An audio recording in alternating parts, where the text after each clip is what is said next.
ATTA, named after the strange chaotic attractor, is based on applying the mathematical logic of dynamic chaotic systems, on the framework of the three pillars of technical analysis. Richard Wyckoff, Nelson Elliott, and William Gann. Charles Dow is missing. But Dow is not considered as a pillar, he is the foundation upon which the three pillars stand. The three pillars gave us a better understanding of the secret logic inside the price charts. Wyckoff was fascinated by the consolidation phases and broke down the patterns and psychology of the process. Nelson Elliott was fascinated by the expansion phase and analyzed the symmetry of the wave structure, discovering the magic of Fibonacci ratios. William Gann was fascinated by time and by the geometry and the time-driven cycle structure it creates within the price chart. Now we begin with the most basic application of dynamic chaotic system, the Mandelbrot-set fractality function applied on the Wyckoff model. This allows us to understand that in a fractal system, structural principles that are valid at one scale or timeframe tend to repeat across other scales and timeframes, reflecting the principle of totality and self-similarity. Fractality also functions as a mirror. Patterns are valid not only in their original form, but also in their inverted form, because a price chart has no true up or down. It has two opposite phases that respond to the flow of energy in the same way. It also means, inside the price chart, time can be understood as visual resolution. It is the process of averaging many data points into a clear and readable price range. This understanding leads us to another principle: low resolution, which is higher timeframes represent the strength of the price range. High resolution, which is lower timeframes, represent the accuracy of the price range. Now that we have established the fundamental logic of fractality and time, we can move from the theoretical dimension to the structural one. We begin with the linear horizontal structure of the block system.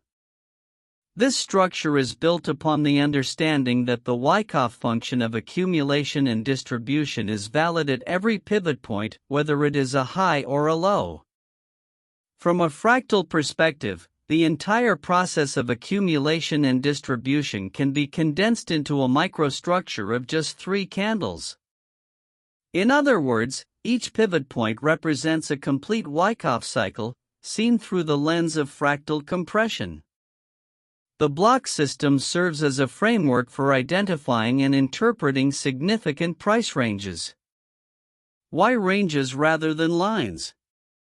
Because the chaotic logic of fractality implies that true lines do not exist.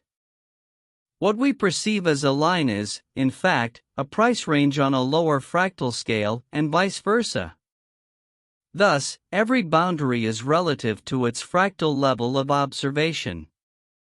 The block system can be applied across 4 primary structural dimensions: the linear horizontal structure, the linear vertical structure, the linear diagonal structure, and ultimately, the parabolic structure, which emerges as their synthesis.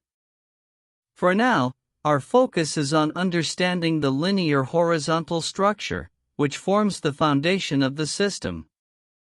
The block system defines 6 core concepts to describe the function and behavior and characteristic of a block: buy block, sell block, unmitigated block, polarized block, buy-side liquidity pool, sell-side liquidity pool. Blocks can be identified around every major high and low in the market. Each block is composed of 3 candles, each representing a distinct phase of market behavior and energy transition. 1. The first candle, accumulation or distribution candle. This is the market maker's decision candle, where accumulation or distribution begins, the point where the market maker starts scaling into a position. It always appears one candle before the extreme high or low. The price range of this candle, from high to low, not the close, defines the core block zone, the area where the market tends to find polarity and opposing energy if price later returns to it. This zone acts as the structural foundation of the block, regardless of whether it originated from accumulation or distribution. 2. The second candle, spring candle. The candle immediately following the first one represents the spring, the pivot point, and the informational extreme of the range. This is where price clears liquidity and removes excess weight before reversing. It marks the true point of displacement and defines the outer boundary of the local range. 3. The third candle, liquidity candle. The next candle after the extreme low, or high, is the liquidity candle. It represents the attractive point toward which price is likely to be drawn later, once overall direction generates leveraged liquidity in the opposite direction. The range of this candle defines the liquidity zone, the magnetic region that will attract price movement in future cycles. Polarity and reaction zones. The two key ranges. The market maker's accumulation/distribution zone, first candle, and the liquidity zone, third candle, together form the poles of polarity within the block system. These zones contain the stored energy of previous transactions, and when revisited, they tend to trigger opposite reactions in price, transforming past accumulation into future distribution, and vice versa.